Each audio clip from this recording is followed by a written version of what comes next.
Hey, Gavin, Seim here, and it's PhotoLab 8. I reviewed PhotoLab 7. Now people are like, Gavin, review PhotoLab 8. So we're here to compare to Lightroom. Is it really better? Is this noise reduction so great? We're going to test it. We're going to test it. Now, I know if I don't like it enough, people are like, oh, Gavin, you're just an Adobe shill. No, I'm just like reviewing. Nobody pays me anything. Actually, DXO reached out. And they saw my last review and they said, hey, do you want to do a partnership? And I was like, no, thank you. Because I want to be able to say whatever I want. And I have no sponsorship. I'm not even an affiliate with these guys or with Adobe. And Adobe hasn't liked me for years because I don't shill for them either. I'm not even on their press list anymore. I know raw apps inside and out. I know how to test them. I know how to make them fall on their faces. And I know what we need as pros. But you can take what I say with a grain of salt. I mean, literally, I'm a guy sitting here with a Hasselblad that has Instax film. But we're going to go test PhotoLab 8. And I can't do that here on this broken swing that I need to fix. So we'll have to go to the office where it's boring and test this. I will shoot later. Is DXO a viable option? Yes, I think it is. You can do a lot in it. You can get great images out of it. And you're probably seeing all these videos. People are starting to talk more about it. Even some pretty big names are doing reviews saying it's the best photo editing app. The problem is those reviews are sponsored videos. And DXO is doing a pretty good job at getting their name out there. And I'm not saying it's bad to take a sponsorship or be an affiliate, but is this the best photo editing app? Well, what's new? No AI masking. Instead, they introduced a hue mask, and frankly, you can do the same thing with HSL sliders.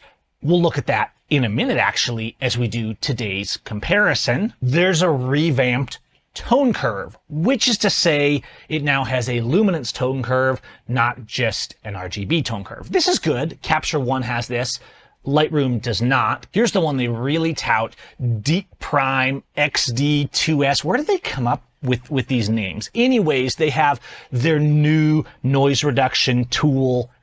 Is it really better than Lightroom, like everyone's saying? We're going to test that. Almost none of the issues for pros were actually addressed. Things like folder drill down and the messy interface. Things like how projects or collections, if you're looking for their equivalent in Lightroom, are almost non-existent. You can't even do basic things like rearranging photos that any raw editor should do. There's no smart collections. There's no reordering. There's none of the basic things that you need as a pro workflow. There's actually this push of like, oh, I go to DXO for noise reduction and then I go to Lightroom. You should never be using two raw apps for the same project unless you're doing testing like I'm doing.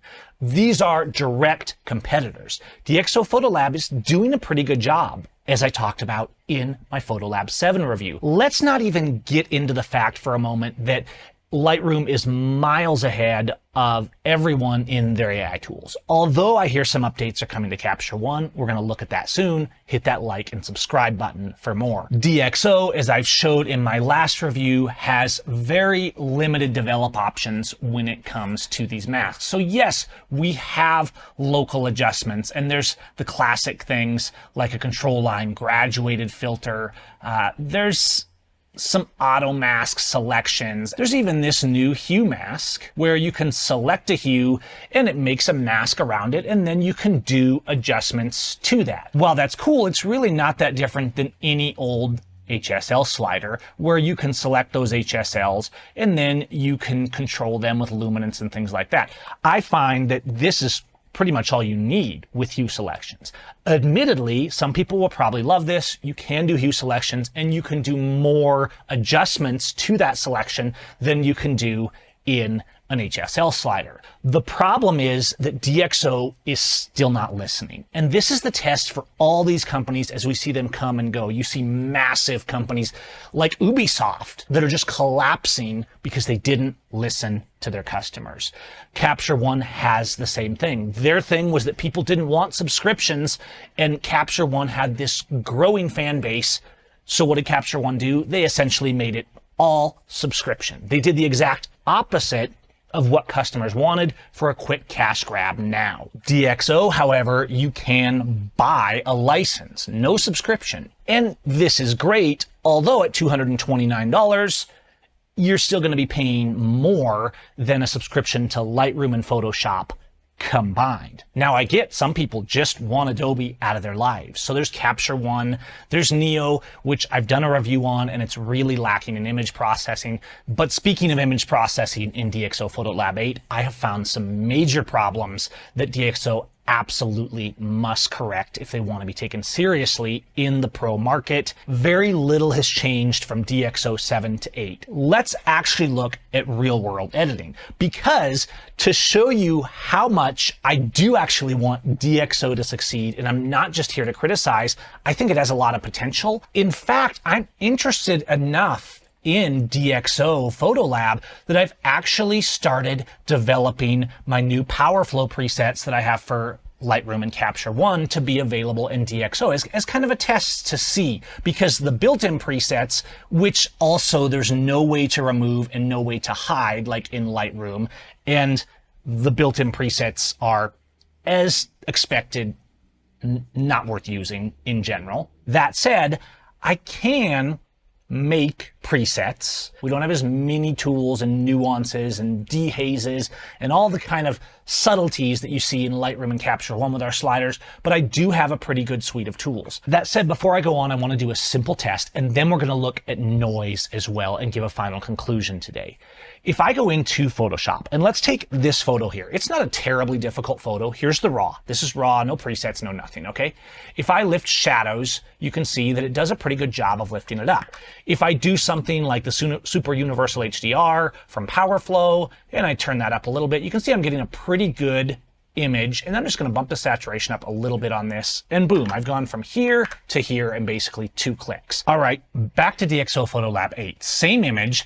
I've actually been working on making this preset, and by the time you're watching this, these presets may very well be available. I'll put a link in the comments. But notice how it processes so differently on this particular image. Now, I can go here and I can turn up my exposure a little bit. That might help. So let's turn the exposure up a little bit. It has this kind of flat feel to it, and let's see what's actually happening here. If I go to shadows and I lift the shadows, so here's the shadow recovery algorithm here, and I'm going to do it about 50. Let's go back to Lightroom. I'm going to reset this and undo the preset that I did and just do about 50 shadows on here. Look at the difference. Look at the muddy, washed out, gamified feel of what's happening with DXO Photo Lab and what's happening in Lightroom. One is a very natural algorithm, and this one is kind of falling apart. The processing of this in general held up pretty well. It didn't fall apart on me like I saw in Luminar Neo. That said, when I get into the nuances, and this always happens if I try to do workshops or I make presets for an app, I get to see exactly where it's falling apart. Here's one here, and again, I have this in Photo Lab, and I have the same one in Light. Let's try something like Super Universal HDR just to keep this simple. So I'm going to run a preset on it, and for good measure, I'm going to turn the saturation up a little bit on this because it's this kind of sunset feel. Now notice how we were able to recover dynamic range in this, but there's a very clean process happening here. There's not a lot of noise introduced. It's a clean image. Let's go and try to do the same thing in DXO Photo Lab. Here's my raw image. I'm going to hit that Super Universal HDR preset. Again, we're having that same problem where the way it's lifting shadows feels muddy and messy. Now, I know what I'm doing, and I can tweak, and I'm actually still working on tweaking this, and I can bring a little bit more contrast in, and I can work with curves and try and balance it out. But what the heck's going on here? Look at this weird artifacting, how I'm getting all this messiness. It took me a few minutes to figure out. It's not the shadow recovery, because I'm not actually doing that much here. It's actually the HSL, one of the most basic of tools. If I go to the yellow HSL channel, I'm not even driving this to extremes, right? I have the luminance pushed up by 18 points, a completely normal action. This is how you use HSL. I'm going to double click it.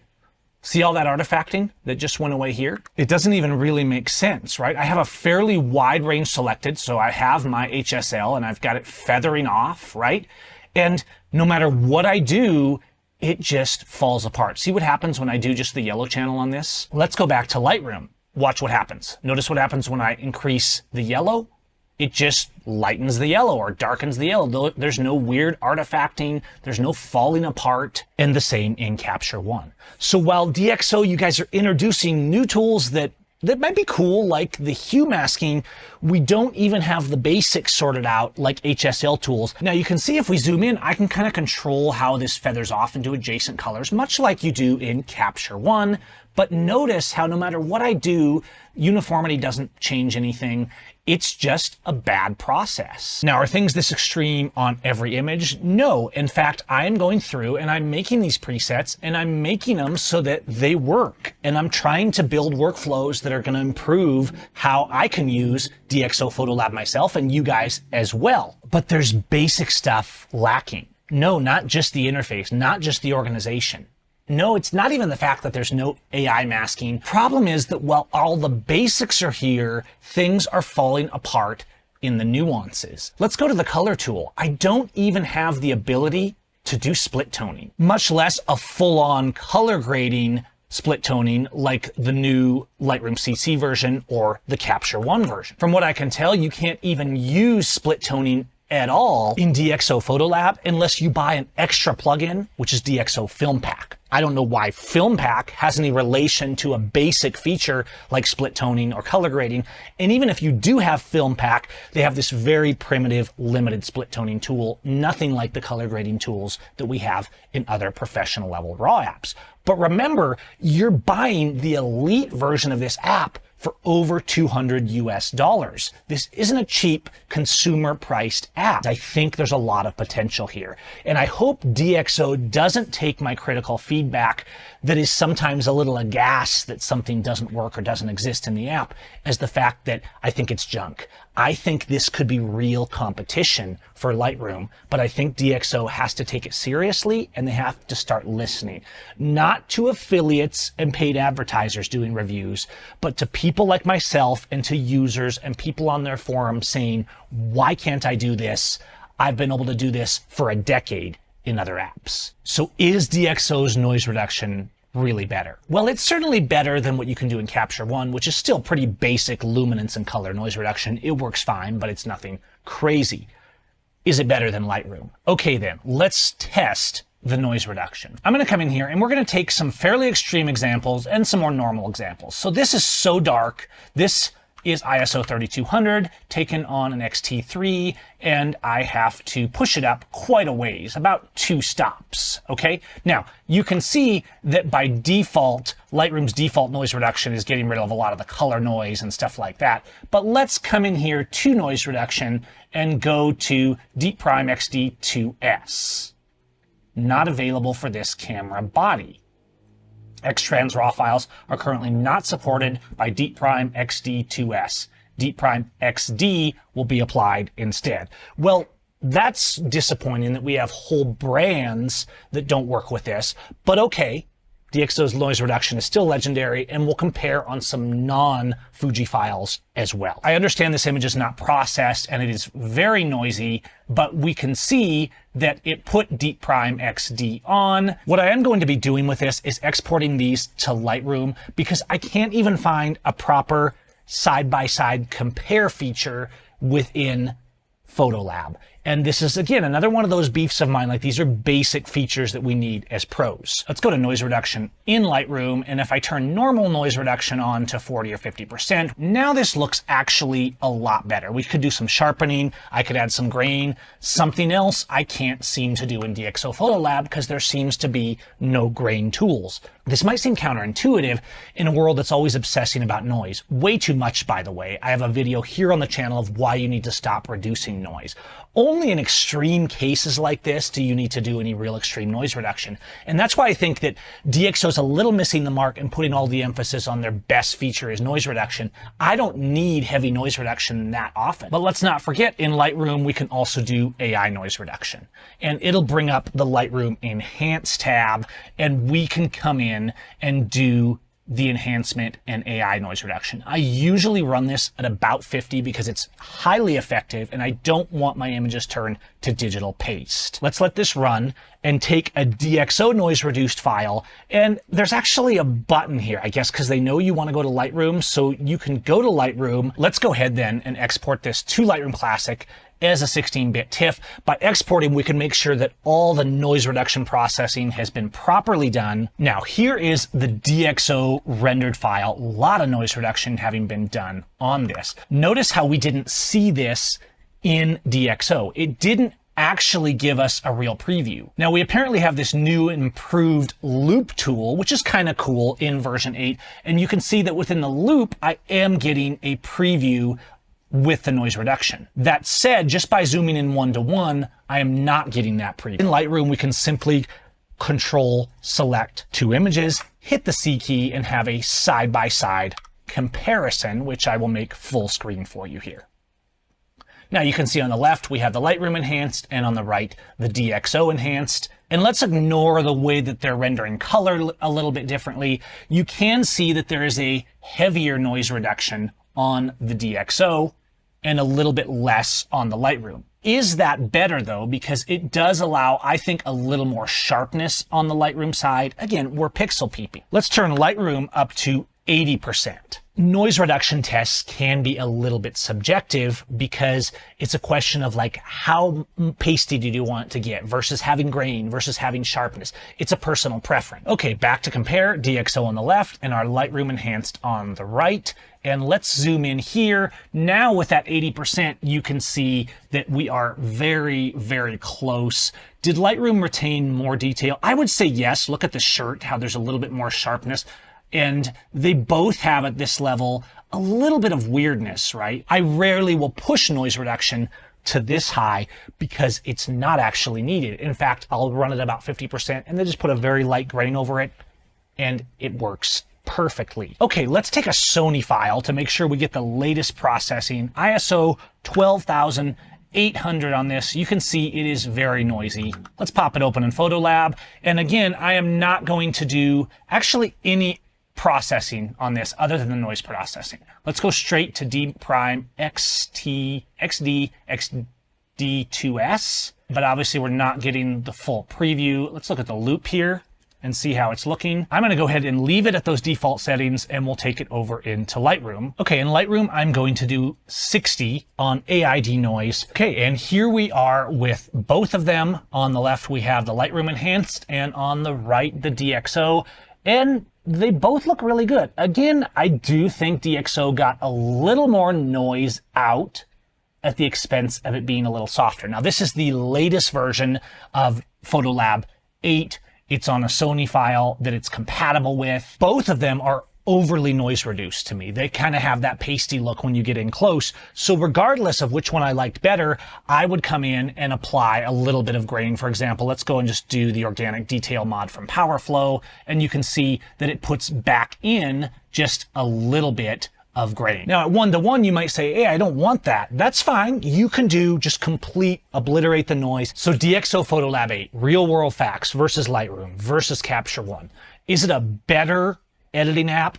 No. In no meaningful way that I can find, despite what sponsored advertisers are saying for DXO, is it better. It lacks massively in organization, in file management, in collections. It lacks in AI tools. It lacks in image processing, even though it's faring better than apps like Luminar Neo. The most feature-rich app for the price is still Lightroom here at the end of 2024. Capture One is a very close second for those that don't want to be in the Adobe camp. Some people swear that it renders better, and I have found that the quality of rendering from Capture One and Lightroom are neck and neck, and we'll probably have a Capture One versus Lightroom standoff coming up soon with the new features coming out to each as we come into their 2025 releases. Is DXO Photolab worth upgrading from Photolab 7? I don't think there's been that much change. If you're enjoying Photolab 7, it does have great noise reduction. It has DXO's great lens corrections, which we didn't get into that deeply here because while they are good, Cameras are taking such good photos these days that for most everyday work, lens corrections and how great your noise reduction is, things like that, are not actually the game changers. How we can edit, how we can be efficient, and how we can get work published and out the door is. The noise reduction in Lightroom is nearly neck and neck if you get into the AI noise reduction in Lightroom versus the latest noise reduction tools in DXO. However, there are some more options in DXO, and you could argue that DXO has an edge in that area. But we're looking at extreme ultra high ISO cases that frankly are not usually what we're dealing with. Please leave your comments about what you think versus Lightroom, Capture One, DXO, other options in the comments of this video. I want to hear what you think. My reviews are not favoring any company. I am no lover of Adobe, and I've criticized them for many years for the way they're doing business and the way they're disrespecting their customers. That said, the competition needs to listen better because they have an opportunity to really get an edge and start getting us to really notice. That's why I don't want you to think I'm just here to beat up on DXO. I'm just giving an honest, unbiased, unsponsored, not even affiliate level review. And if I have any of those things, I will be letting you know, because you should always take that into account when you're hearing someone's feedback. I use all of these apps. I know what they can do, and I'm just telling you based on my experience and my demos here what I think. I'll put links in the comments when I finish the presets I'm working on for DXO as well, and you guys can check those out if you're interested in trying them. All right, we'll see you soon.